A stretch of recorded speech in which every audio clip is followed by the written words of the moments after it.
Salut tout le monde, vraiment content de vous retrouver aujourd'hui. On est le 28 juin 2023, ce qui va me permettre de vous montrer un peu les bougies mensuelles sur le Bitcoin. Voilà, on va passer très rapidement le Bitcoin puisqu'on l'a regardé de fond en comble hier finalement. Et on va surtout se concentrer aujourd'hui sur les altcoins et le portefeuille fictif qu'on alimente ensemble. C'est vrai qu'on a, je ne sais pas si vous en êtes rendu compte sur votre portefeuille, et si vous avez un suivi de votre portefeuille, vous avez dû le voir, que finalement la valeur totale de votre portefeuille a pas tant augmenté que ça. Même si le Bitcoin est passé de 25 à 30 000 dollars, peut-être que votre portefeuille, alors que le Bitcoin, on peut regarder, hein, le Bitcoin lui a pris, regardez ici, 18, quasiment 20%.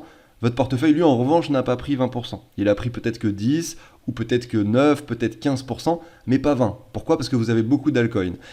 Comme la plupart des gens, je suppose, hein, en tout cas, c'est mon cas, c'est probablement votre cas aussi. Et le fait d'avoir beaucoup d'altcoins fait que vous avez limité cette hausse. Finalement, cette hausse n'a pas été si importante pour vous, parce que vous avez des altcoins qui ont percé un niveau très important par le bas, et les altcoins enregistrent par rapport au Bitcoin environ moins 15% sur ces 3-4 dernières semaines.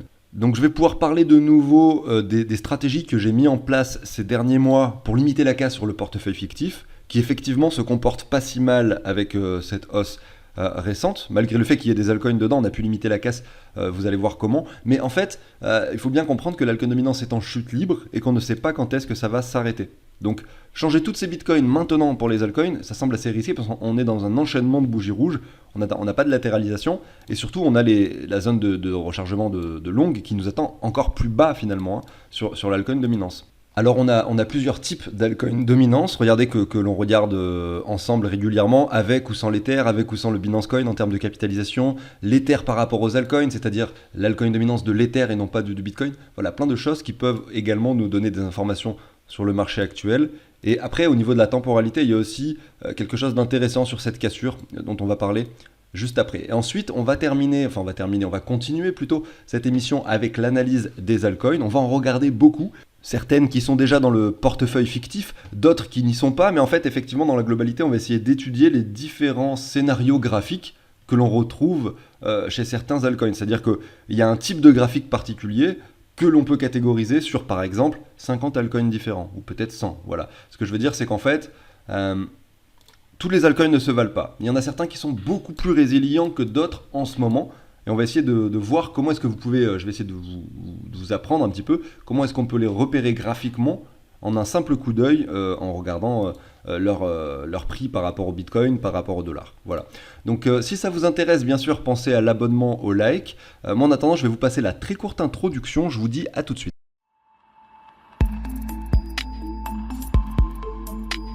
Alors petit rappel, pour ceux qui ne le savent pas, sur la chaîne je vous partage un outil d'investissement, c'est celui-ci, celui que vous avez à l'écran. Vous pouvez ajouter toutes vos crypto-monnaies dessus, vous pouvez également ajouter toutes les transactions par rapport à l'euro, ce qui fait qu'en fait, le petit tableau, il va savoir exactement combien vous avez d'argent, ça va être inscrit là. Par rapport à ce que vous avez investi, ça va vous dire vos gains, votre ROI. Et en fait, tout ça, ça va être en temps réel, parce que le prix des crypto-monnaies que vous allez ajouter va s'actualiser en temps réel toutes les heures, en fait. C'est ça qui est assez pratique dans ce système. Donc c'est très facile à mettre en place, c'est très facile à remplir. J'ai fait un tutoriel qui explique tout à ce sujet. Et pour l'obtenir, il vous suffit d'aller donc dans la description de cette vidéo, par exemple, que je suis en train d'enregistrer, et aussi des précédentes. Vous avez donc un lien qui vous amène vers le site de CryptOrganize, et en fait vous avez, regardez ici, un onglet qui s'appelle tableau, et c'est ici, c'est 2 euros en fait, 2 euros, un café par mois, pour obtenir votre outil d'investissement avec l'actualisation des prix toutes les heures de vos cryptos, et que vous allez pouvoir utiliser sur ordinateur, sur tablette, sur téléphone, sur le cloud. En fait c'est sur le cloud de Google. Voilà, donc n'hésitez pas à y jeter un œil, c'est dans la description. Allez, je débute l'émission. Donc on avait dit qu'on parlait du Bitcoin pour commencer, si je ne me trompe pas. Donc on va retourner sur le Bitcoin et on va regarder les bougies mensuelles. Ça va m'intéresser parce qu'on est le 28 juin et en fait, dans 3 jours, eh ben, ça y est, la bougie se clôture. C'est-à-dire que là, regardez, qu'est-ce qu'on a ?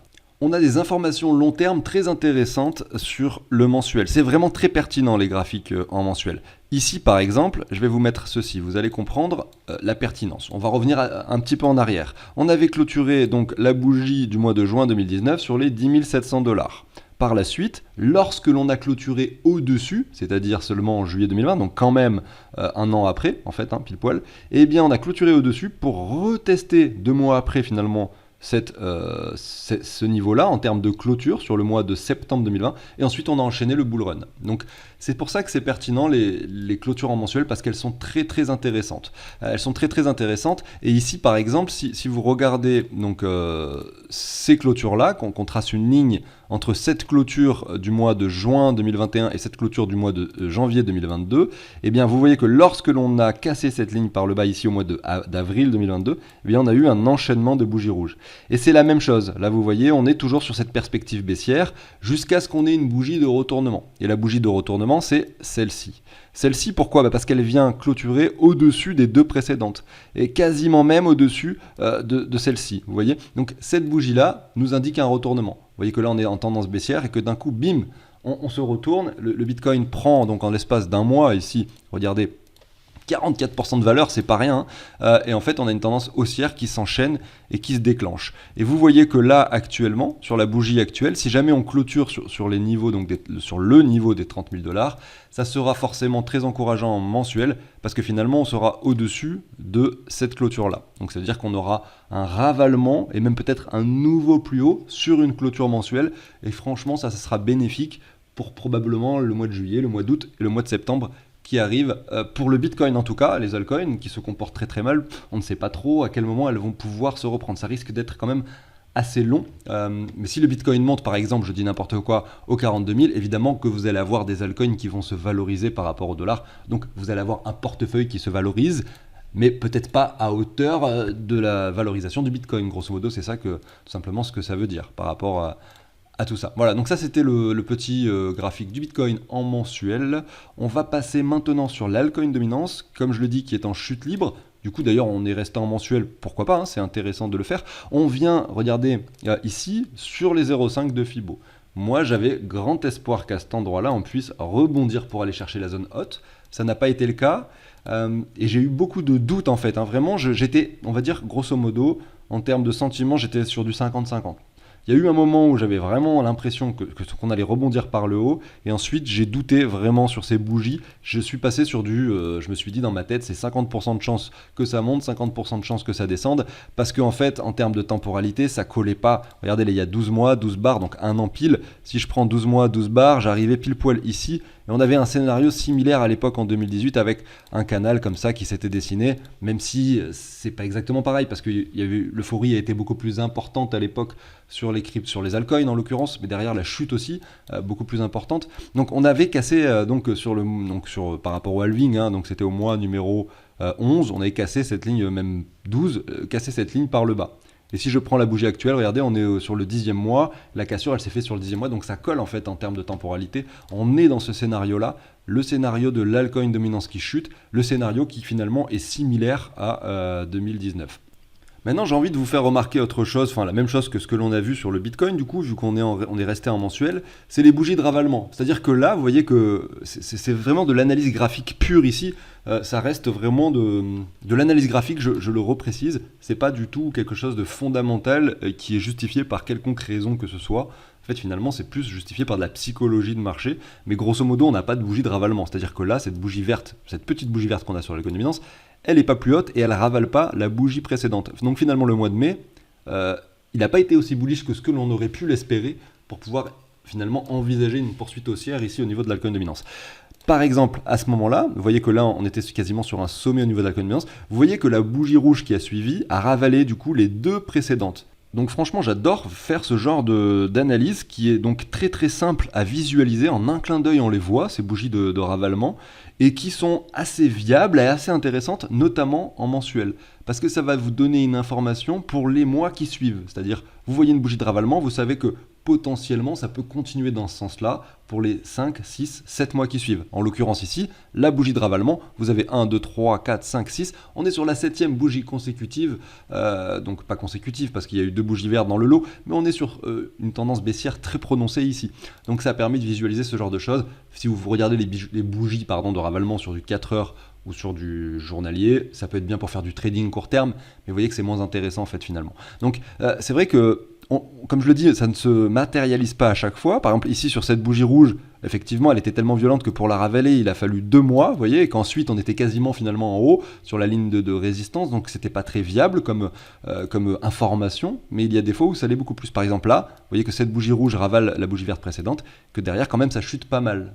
Enfin, en réalité, je pourrais vous faire plein d'exemples, il y en a partout, hein. Par exemple ici sur ces 2 bougies, aussi également sur ces 2 bougies, on le voit vraiment à de nombreuses reprises. Donc c'est cool finalement d'avoir pu regarder l'altcoin dominance en mensuel, tout simplement pour cette raison et cette petite analyse que l'on vient de faire. Voilà, donc ça c'est l'altcoin dominance qui chute, on revient sur les 0,5, la zone de rechargement nous attend un petit peu plus bas, c'est fort probable qu'on l'atteigne.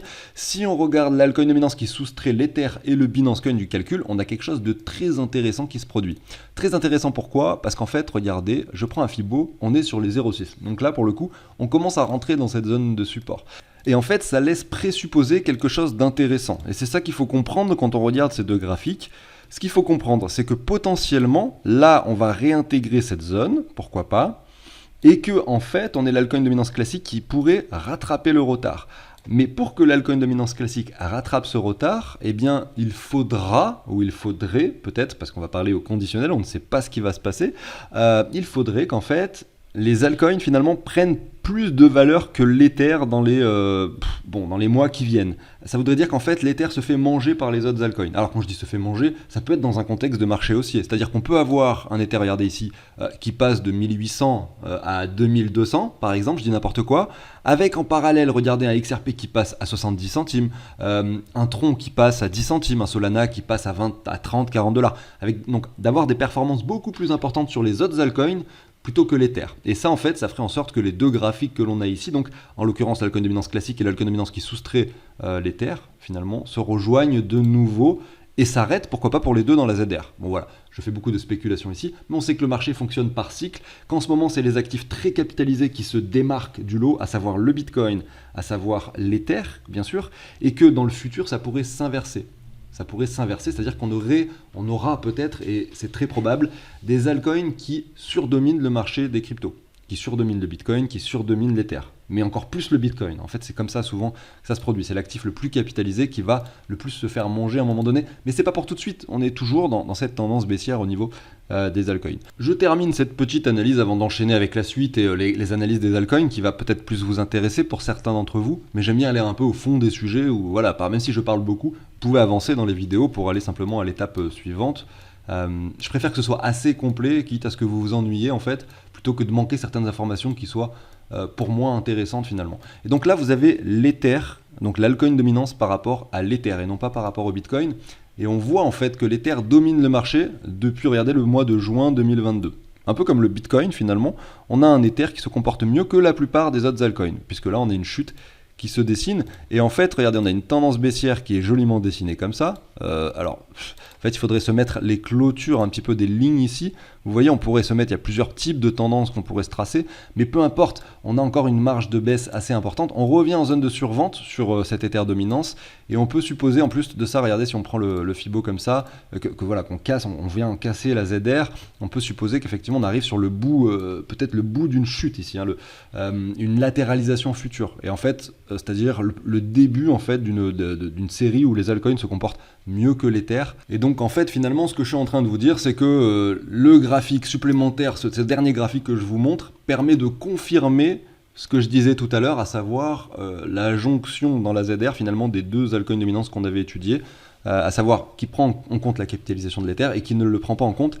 Ça justifierait le fait qu'on vienne se retrouver dans la ZR au niveau des 2 graphiques, avec un Ether finalement qui d'un coup se comporterait moins bien en fait par rapport au Bitcoin et surtout par rapport aux autres altcoins dans les mois qui viennent. Bref, je ne sais pas si j'ai été clair, j'espère que oui. Donc je passe à la suite, à savoir le portefeuille fictif. Quelle était la stratégie employée pour ce portefeuille fictif?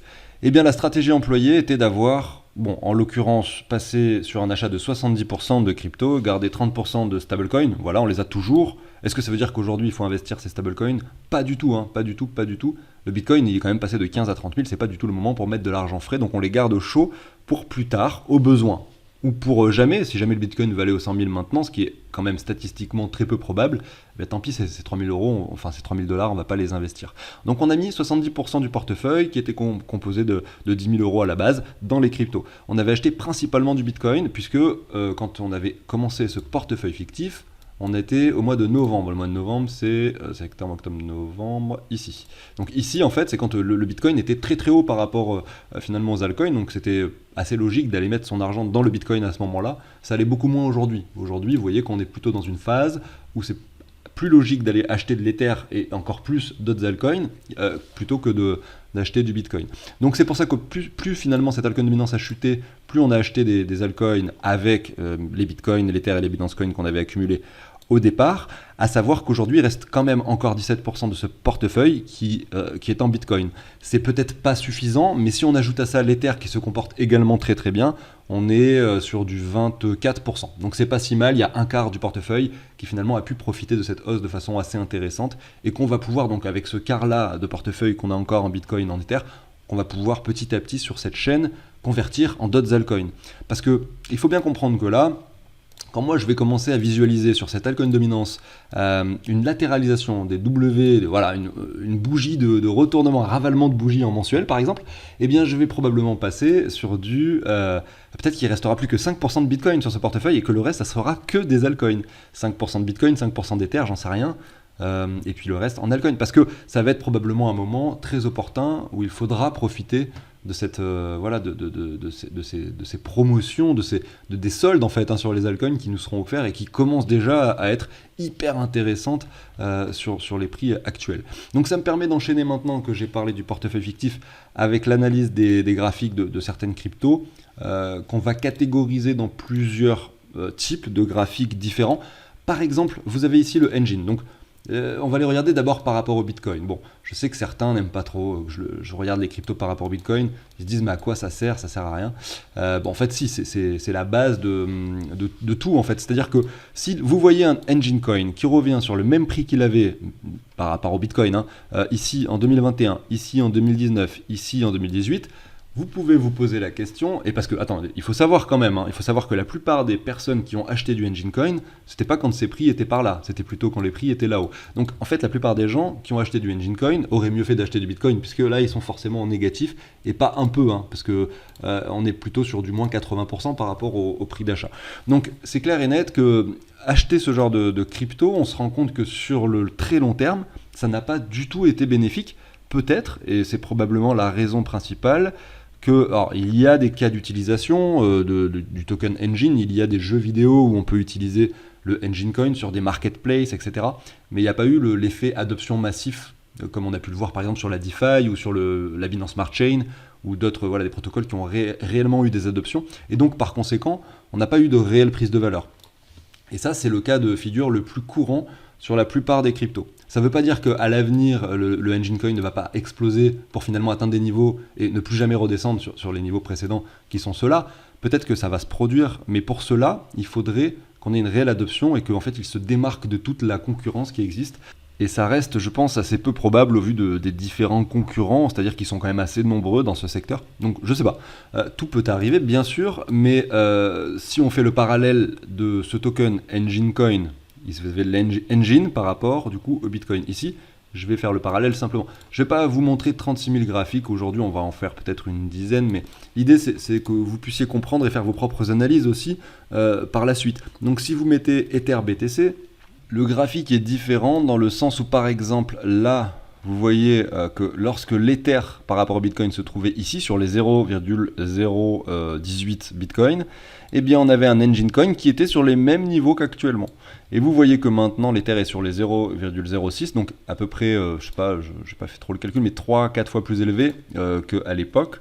On a un Engine Coin qui lui en l'occurrence revient sur ces mêmes niveaux qu'avant. Donc l'Ether a une réelle prise de valeur ici sur ces dernières années. La réelle prise de valeur elle est matérialisée par l'adoption de la DeFi et c'est peut-être pas fini.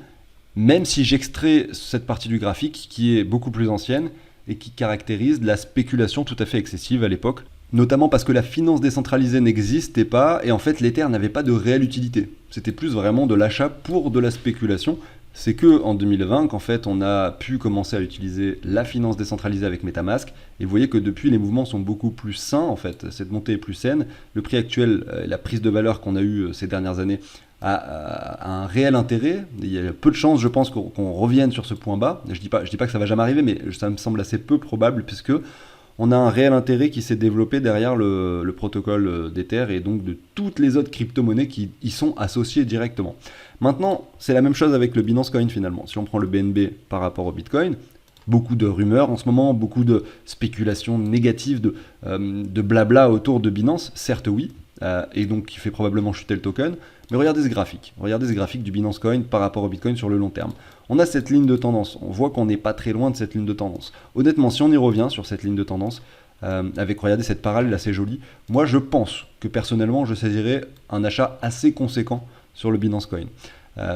Avec quel autre crypto, je n'en sais rien encore, ça dépendra de son prix par rapport au dollar à ce moment-là, du contexte de marché global, est-ce que ce sera avec des stablecoins ou bien avec d'autres cryptos, par exemple du Bitcoin ou de l'Ether, j'en sais rien, mais ça sera une chance à saisir je pense avec un Binance Coin qui revient sur cette ligne. Bon bref, ce que je voulais vous dire, c'est que vous l'avez compris, c'est que de la même façon que pour l'Ether, le Binance Coin a vécu une réelle prise de valeur ici. Vous voyez cette poussée, elle est très saine.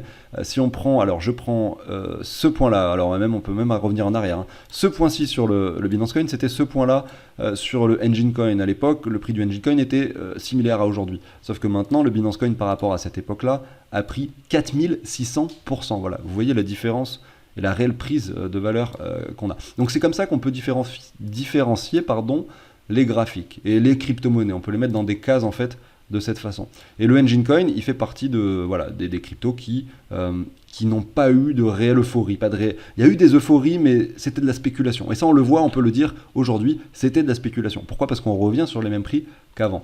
Si par exemple je prends Nexo, Nexo c'est pareil, c'est une plateforme du coup qui est centralisée, semi-centralisée je crois, où vous pouvez gagner des intérêts assez conséquents que j'ai beaucoup utilisé. Le token avait pris énormément en valeur, c'était un peu l'euphorie, on avait un triangle rectangle, on l'a cassé par le bas et pareil, on revient actuellement sur les mêmes prix qu'à l'époque. Donc pas de réel intérêt, même si c'est un projet qui pour moi a un fort potentiel. C'est vrai que son prix nous traduit que là c'était plus de la spéculation que qu'un réel intérêt sur le projet Nexo de l'époque. Si vous regardez Sandbox, on voit qu'on a encore une petite marge de baisse avant de dire qu'on revient sur les mêmes niveaux que précédemment, mais on a quand même 1200%, c'est pas rien, le token a été tellement bullish à l'époque, mais on voit que, en fait c'est ça qui est intéressant à constater, que là on a eu 1, 2, 3, 4, 5 bougies consécutives dans le vert à ce moment-là, et ça c'était réellement de la spéculation tout à fait excessive. On retrace ce mouvement pour revenir vraiment en bas de ces bougies vertes. C'est ce que ça veut dire que là on a une opportunité d'achat beaucoup trop tôt pour le dire. On aimerait bien voir une latéralisation sur le Sand, mais voilà, pour la petite histoire, j'avais obtenu sur Binance $25 de Sand. Je sais plus si je les ai achetés, je crois que je les avais obtenus sur un launch pool ou un truc comme ça, j'en sais rien. En tout cas j'avais eu $25 de Sand, et je vais pas vous mentir, hein, quand le Sand a touché le sommet ici, ma valeur de Sand dépassait les 3 ou 4 000 $, je sais même plus exactement, mais c'est insensé quoi, c'était insensé en fait.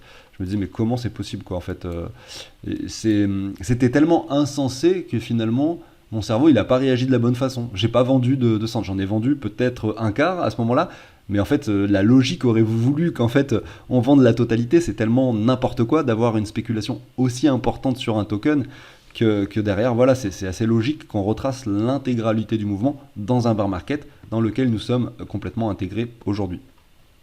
Donc voilà, on va essayer de regarder un peu les tokens du portefeuille fictif, voir ce qui se passe dessus. Par exemple, le AAVE, vous l'avez ici. Vous voyez que AVE, pour le coup, contrairement, on peut le classer dans les cases des cryptos qui ont vraiment pris de la valeur. Pourquoi ? Parce que là, vous l'avez par rapport au Bitcoin. Vous voyez qu'en 2019, il se situait quand même beaucoup plus bas qu'actuellement. On a une réelle prise de valeur qui s'opère, on revient sur un point de support pertinent, on a une chute qui est de plus en plus latérale, même si on fait un nouveau plus bas par rapport au Bitcoin, on sent bien que là, le potentiel reste entier et qu'en fait, l'adoption, entre guillemets, où voilà, la TV, elle a dû quand même pas mal augmenter sur AVE, c'est un protocole, je crois, en plus, qui est français, donc bravo, hein, il y a beaucoup d'innovations françaises dans les cryptos. Voilà pour ça. J'aurais eu envie de vous parler beaucoup plus aujourd'hui, de vous faire des analyses d'altcoins que j'ai dans le portefeuille fictif, d'essayer d'en ajouter, etc. Mais en réalité, on a le temps parce que l'altcoin dominance est en chute libre et que ça ne va pas se retourner comme ça du jour au lendemain. Donc je me laisse l'opportunité du temps ici, mais je pense que demain on va peut-être faire quelques mouvements sur ce portefeuille fictif, notamment peut-être acheter quelques cryptos, recharger certaines d'entre elles, mais avec de très très petites sommes, parce que pour y aller franco, pour y aller avec beaucoup plus d'argent, passer peut-être comme je le disais tout à l'heure avec 5% Bitcoin, 90% altcoin, 5% Bitcoin, 5% Ether, 90% altcoin, vous voyez le montant il est inscrit ici. Là on est à 33 Bitcoin plus Ether, 67 altcoin. Et en fait, voilà, vous voyez qu'il y a quand même une certaine marge avant d'arriver sur du 95 ou 90 altcoin. Et ça, on va le faire quand on aura la latéralisation, les W, les structures, les informations qui me sembleront pertinentes pour réinvestir. Et j'en parlerai avec vous sur la chaîne. Voilà, je vous souhaite une excellente journée. Je vous dis à très bientôt sur la chaîne, probablement demain. Ciao tout le monde.